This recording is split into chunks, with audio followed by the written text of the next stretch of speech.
Hi வணக்கம் viewers. இந்த பிறந்தநாள் காணும் அனைவருக்கும் என்னுடைய பிறந்தநாள் வாழ்த்துக்கள். மாதுளம்பழம் ஜூஸ் போடுறோம் பாருங்கள். மாதுளம்பழத்தை வெட்டி அதோட முத்துக்கள்லாம் எடுத்து மிக்சியில் போட்டு ஜீனி தேவையான அளவு போட்டு பால் ஊற்றி காய்ச்சின பழம் இருந்தாலும் சரி காய்ச்சாத பழம் இருந்தாலும் ஊற்றி மிக்சியில் அடிச்சுக்கணும். வடிகட்டி ஐஸ் வேணா போட்டு குடி. மாதுளம்பழம் ஜூஸ் உடலுக்கு நல்லது, அயன் சத்து நிறைந்தது. நீங்களும் உங்கள் வீட்டில் ட்ரை பண்ணி பாருங்கள். மாதுளம்பழ ஜூஸில் அவ்வளோ சத்துக்கள் இருக்குது. பிடிச்சிருந்தா லைக் பண்ணுங்கள், ஷேர் பண்ணுங்கள், சப்ஸ்கிரைப் பண்ணுங்கள்.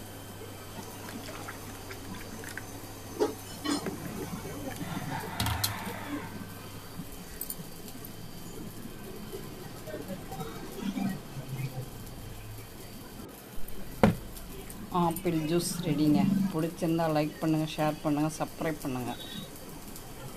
நீங்களும் உங்கள் வீட்டை ட்ரை பண்ணி பாருங்கள்.